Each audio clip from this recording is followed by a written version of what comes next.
సిలువ వేశారు, ఆయన ఏం పాపం చేశాడని సిలువ వేశారు, ఆయన ఏం నేరం చేశాడని సిలువ వేశారు. ఈ సంగతులు ఎందుకు కొందరికి అర్థమవుతుంది, కొందరికి అర్థం కాకుండా ఉంది. ఆయన మీద ఎంతోమంది ఆయన తప్పు చేశాడని అన్నారు, కానీ బైబిల్ వాక్య ప్రకారంగా చూస్తే నాలో పాపము ఉన్నట్లయితే మీలో ఎవడైనా ఏలు పెట్టి చూపించు అని అన్నప్పుడు ఎవ్వరు కూడా ఏలు పెట్టి చూపించలేదు. ఎందుకు మరి అలాంటప్పుడు యేసు ప్రభువును ఎందుకు సిలువ వేశారు అనే సంగతి, ఆ సంగతి మనం తెలుసుకుంటే నిజంగా మనం ధన్యులం అవుతామండి, భాగ్యవంతులం అవుతాం. నిజంగా మన అంత అదృష్టవంతులు ఈ లోకంలో ఎవరు ఉండకపోవచ్చేమని నాకు అనిపిస్తూ ఉంది. కనుక ఈ యొక్క స్కిట్ విషయంలో మనం గమనించినట్లయితే మీకు ఒక మంచి కథ చెప్తాను. కథ అంటే చాలా మందికి ఇష్టం ఉంటుంది కదా.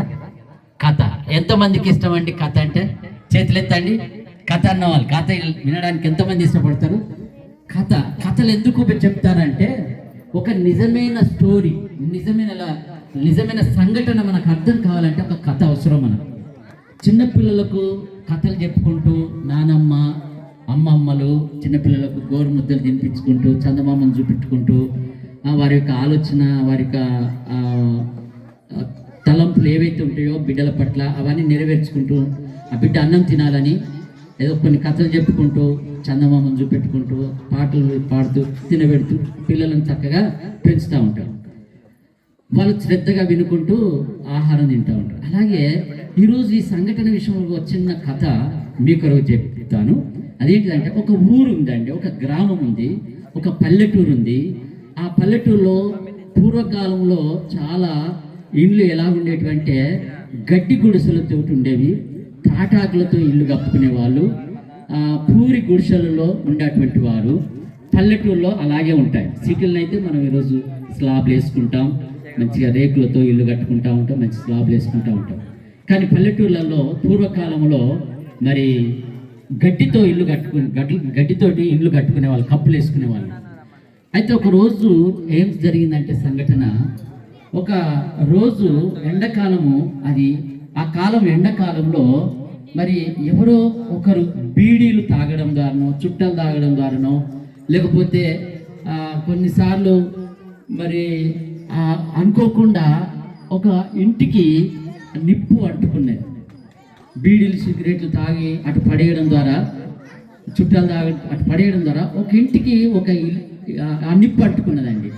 ఆ నిప్పు అంటుకున్నప్పుడు ఆ నిప్పు ఆ ఇల్లంతా కాలిపోతూ ఉంది.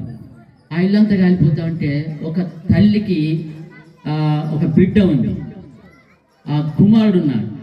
ఆ కుమారుడుకి తల్లి పాలిచ్చి ఆ ఇంట్లో పరుండబెట్టి ఆమె పొలం పనులకు వెళ్ళిపోయింది. పొలం పనులకు, తోట పనులకు అటు ఇటు వెళ్తూ ఉంటారు, కూలీలకు వెళ్తూ ఉంటారు. అయితే ఆ బిడ్డకు పాలిచ్చి ఆ ఇంట్లో పండబెట్టి ఆ తల్లి వెళ్ళిపోయింది. ఆ తల్లి పనుల్లో ఉంటా ఉంటే ఇక్కడ తెలియకుండానే, ఆమెకు తెలియకుండా ఇక్కడ ఆ ఇల్లు తగలబడ్డది. ఆమె ఇల్లు తగలబడ్డది. ఇల్లంతా కాలిపోతాం. దూడాలతోటి మంచిగా గడ్డీలు కప్పారు కదా, ఆ గడ్డి ఒట్టిగా అంటుకుంటుంది నిప్పుతోటి. కాబట్టి ఆ ఇల్లు కాలిపోతూ ఉంది. ఆ ఇల్లు కాలిపోతూ ఉంటే ఆ ఇంట్లో పిల్లవాడు ఉన్నాడు. పిల్లవాడు ఏడుస్తూ ఉన్నాడు, కేకలు వేస్తూ ఉన్నాడు. ఆ వేడికి తట్టుకోలేక, భరించలేక అరుపులు అరుస్తూ ఉన్నాడు, భయంకరమైన కేకలు వేస్తూ ఉంటే ఆ ఇల్లు కాలిపోతున్న చూసి మనలాంటి ప్రేమ గల్లోళ్ళు, దయగల్లోళ్ళు, మంచి మనసు గల్లోళ్ళు అందరూ పరిగెత్తుకుని వచ్చి ఆ ఇంటిని ఆర్పడానికి ప్రయత్నం చేస్తున్నారు. కానీ ఎండాకాలం కదా, విపరీతమైన గాలులు పెడతా ఉంటే ఆ ఇల్లు ఆరిపోకుండా ఇంకా మండిపోతూ ఆ దూలాలు కాలిపోతూ ఉన్నాయి. అయితే ఆ లోపల నుండి ఆ పిల్లగాని స్వరం వినబడతా ఉంది. అయితే ఆ బాబు ఏడుస్తూ ఉన్నాడు, ఆ వేడికి తట్టుకోలేకపోతా ఉన్నాడు. అప్పుడేం జరిగిందంటే, అందరూ ధైర్యం చేయాలని అందులో దునికి ఆ బాబును రక్షించాలని అనుకుంటున్నారు, కానీ ధైర్యం వస్తలేదు. ఇక ఆ పిల్లగాన్ని తప్పించాలి, తీసుకొని బయటకు రావాలని అనుకున్నట్లయితే అది ఎక్కడ కూలి నా మీద పడి నేను చచ్చిపోతాను, నేను కాలిపోతానని భయపడుతున్నారు. ప్రతి ఒక్కరు అలాగే భయపడి ఎవరు కూడా ఆ ఇంట్లోకి వెళ్ళి ఆ పిల్లగాన్ని, ఆ చిన్న బాబును తీసుకొని తప్పించుకొని తీసుకురావడానికి ఎవరు ప్రయత్నం చేయలేకపోతున్నారు. అయితే మీలో ఒక ఆయన దయగలవాడు, ప్రేమ గలవాడు, ధైర్యం గలవాడు. ఒక వ్యక్తి, ఒక ఆయన ధైర్యం చేసి నా ప్రాణాలు పోయినా పర్వాలేదు కానీ ఈ బాబు మరి మంటల్లో కాలిపోతే చనిపోతాడు, ఆ దూలాలు మీద పడితే బాబు చనిపోతాడు, కాబట్టి ఆ దూలాలు కాలి బాబు మీద పడకముందే నేను వెళ్ళి ఆ బాబును రక్షిస్తానని ఒక దయగల్ల వ్యక్తి, ధైర్యం చేసి ప్రేమగల్ల వ్యక్తి, జాలిగల్ల వ్యక్తి, ఆ వ్యక్తిని ఏం చేశాడంటే ఆ ఇంట్లోకి వెళ్ళిపోయి ఆ దూలాలు కాలిక కొంచెమైతే ఆ బాబు మీద పడే సమయంలో ఆయన వెళ్ళి ఆ బాబుని ఇలా ఎత్తుకొని బయటికి తీసుకొని వద్దామన్న సమయంలోనే ఆ దూలాలు కాలి ఆయన మీద పడ్డాయండి. బాబు మాత్రం మరి ఆ బాబు తన గుప్పిట్లో అనగా తన రెక్కల్లో, తన బాడీ కింద, ఆ శరీరం కింద బాబు క్షేమంగా ఉన్నాడు.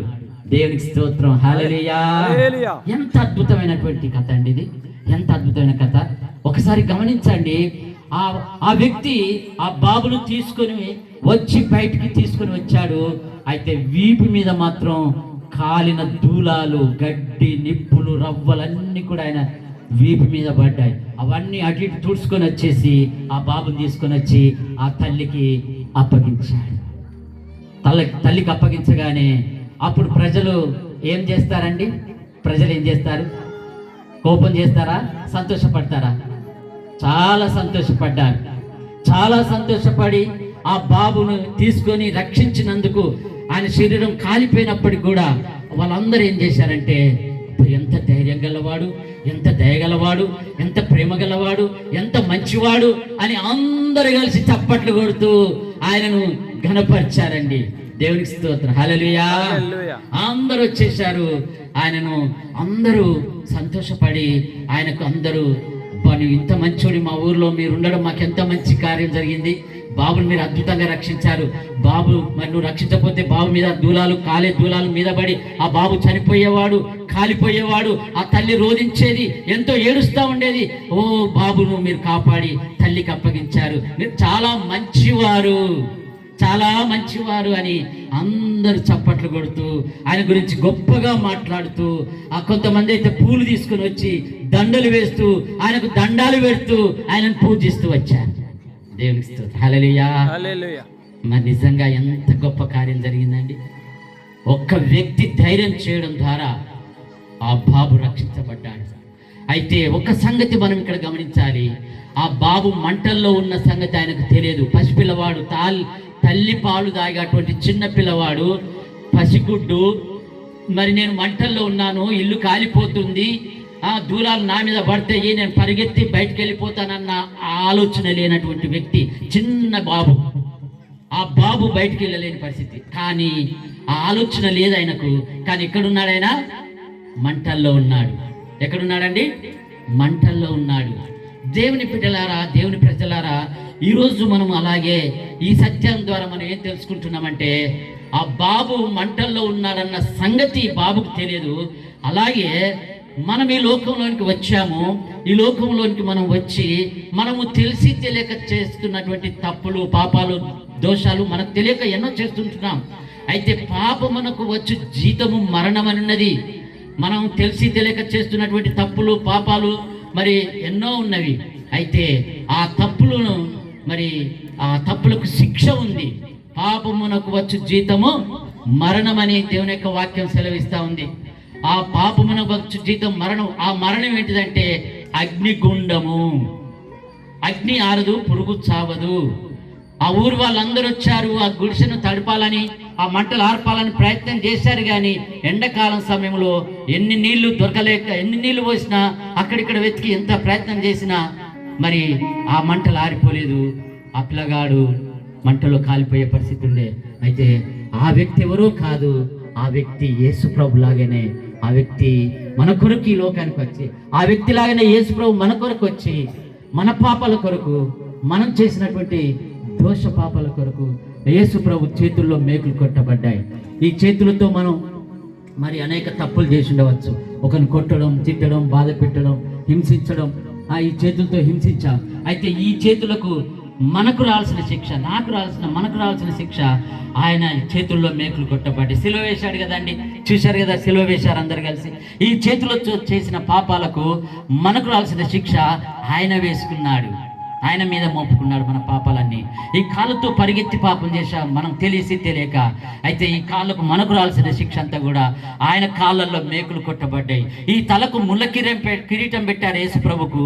ఎందుకో తెలుసా? ఈ తలతో మనం అనేక చెడ్డ ఆలోచనలు చేసి అనేక విధాలుగా ఈ తలతో పాపం చేశాం కాబట్టి ఈ పాపమునకు మనకు రావాల్సిన శిక్ష అంతా కూడా ఆయన తలకు ముళ్ళ కిరీటం పెట్టబడ్డది. దేవుని పిల్లారా, ఎందుకు ఆయనకు ముళ్ళ కిరీటం పెట్టబడ్డదంటే ఆ యేసు ప్రభు మనందరి పట్ల దయ కలిగి, జాలి కలిగి, ప్రేమ కలిగి, మరి మన కొరకు ప్రాణం పెట్టి మన కొరకు రావాల్సిన శిక్ష భరించడానికి ఎవరు కూడా ధైర్యం చేయలేదు. కానీ యేసు ప్రభు ఒక్కడు ధైర్యం చేసి మనం రక్షించడానికి కొరకై ఆయన పరలోక రాజ్యాన్ని వదిలిపెట్టి మన కొరకు ఈ లోకానికి వచ్చి మనం పొందవలసిన శిక్ష అంతా కూడా ఆయన మీద వేసుకొని, మనం పొందవలసిన శిక్ష అంతా కూడా ఆయన భరించి మనల్ని పాప శాపం నుండి విడుదల కలగచేసినాడు. ఆయన ధైర్యం చేసి ఆ బాబుని మంటలోకి లాగి బయటికి తీసుకొని వచ్చాడు. అలాగే మనల్ని కూడా నరకములో నుండి పాప శాపములను క్షమించి మనల్ని పరలోక రాజ్యానికి వారసులు చేయడానికి కొరకై ఆ వ్యక్తి ఎవరో కాదు, ఆ వ్యక్తి యేసు ప్రభువే. ఆ యేసు ప్రభు మన కొరకు ఈ లోకానికి వచ్చినాడు. అందుకొరకే దేవుని యొక్క వాక్యం ఇలాగ సెలవిస్తుంది, మరి ఎవని వలనను రక్షణ కలగదు, ఈ నామమునే మనం రక్షణ పొందవలను, కానీ ఆకాశం క్రింద మనుషులలో ఇవ్వబడిన ఏ నామమున మనకు రక్షణ లేదని దేవుని యొక్క వాక్యం సెలవిస్తా ఉంది. కాబట్టి అపొస్తలుల కార్యము మరి 4వ అధ్యాయం 12వ వచనంలో బైబిల్లో ఇలా రాయబడినది, మరి ఎవని వలనను రక్షణ కలగదు, ఈ నామమునే మనము రక్షణ పొందవలను, కానీ అనగా యేసుక్రీస్తు నామములోనే మనకు పాపక్షమాపణ ఉన్నది, యేసుక్రీస్తు నామములోనే మనకు రక్షణ ఉంది, యేసుక్రీస్తు నామములో శాపాలు కొట్టివేయబడతాయి, పాపాలు కొట్టివేయబడతాయి, యేసు నామములోనే మనకు పరలోక రాజ్యం దొరుకుతుంది. కాబట్టి ఆ బాబు రక్షించబడ్డాడు, తల్లి ఒడిలో క్షేమంగా ఉన్నాడు. అలాగే మనం కూడా ఆ యేసయ్య చేతిలోనికి మనం వస్తే, ఆ యేసయ్య రెక్కల కిందకి మనం వస్తే, మనము ఆ మంటల్లో నుండి, ఆ యొక్క భయంకరమైనటువంటి వేదనలో నుండి, ఆ రోధంలో నుండి మనం తప్పించబడి మనం క్షేమంగా ఉంటాం.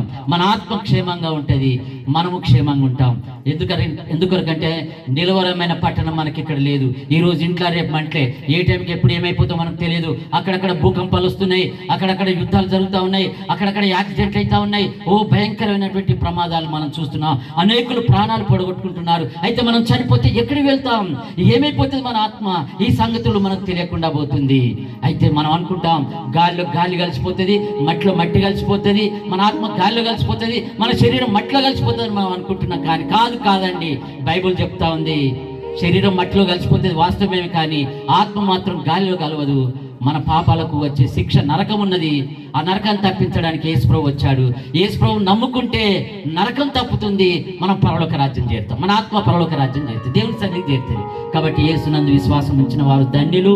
మరి అందుకొరకే యేసయ్య ఈ లోకానికి వచ్చినాడు. యేసుప్రభు గురించి చాలా బలమైన చరిత్ర ఆధారాలు ఉన్నాయి. ఒక 2-3 ముచ్చట్లు, 3 మాటలు చెప్పి నేను ముగిస్తా.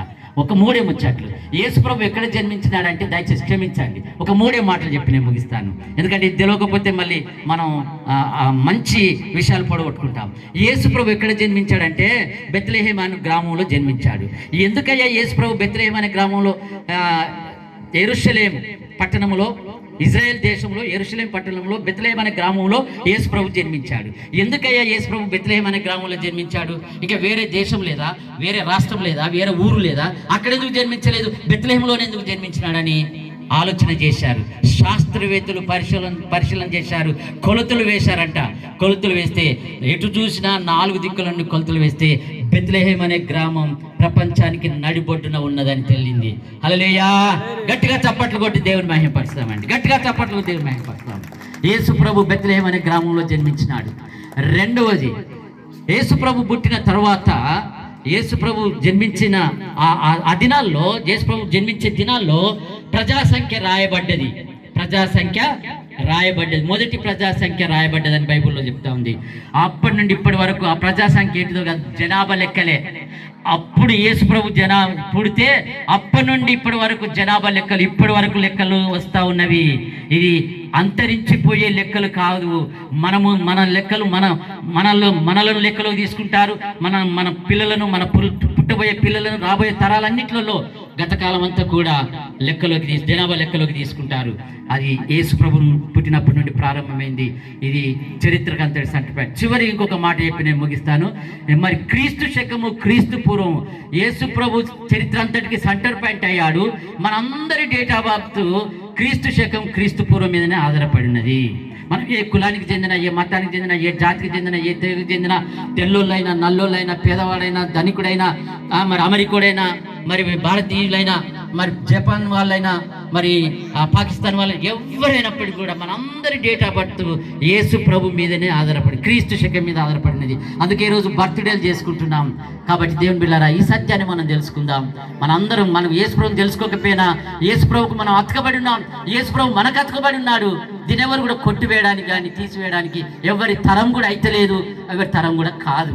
కాబట్టి మనం ఈ సత్యాన్ని గుర్తించి ఆ యేసయ్య దగ్గరికి వచ్చి మన పాపాలు ఒప్పుకొని, దేవా నేను పాపిని, నా పాపాలు క్షమించు అని అంటే వెంటనే యేసయ్య పాపాలు క్షమిస్తాడు, మనల్ని నరకం తప్పిస్తాడు, పరలోక రాజ్యానికి వారసులు చేస్తాడు. మనం క్షేమంగా బ్రతుకుతాం, శాంతి సమాధానం ఇస్తాడు, నెమ్మదిస్తాడు. చనిపోతే పరలోక రాజ్యం దొరుకుతుంది. దేవుడి కొద్ది మాటలు మనందరూ దేవుడు నాటి ఫలింపచేయండి గాక. ఆమేన్. గట్టిగా చప్పట్లు కూడా దేవుని మహిమపరచుదామండి. మనం రక్షించడానికి వచ్చిన యేసయ్యను మహిమపరచుదాం. హల్లెలూయా. ఈ సమయం ఇచ్చిన సుబ్బయ్య గారికి, మరి వారి కార్యకర్తలందరికీ నిండా వందనాలు. మంచి అవకాశం, కొన్ని మాటలు, దేవుని మాటలు చెప్పే అవకాశం ఇచ్చినందుకు మీకు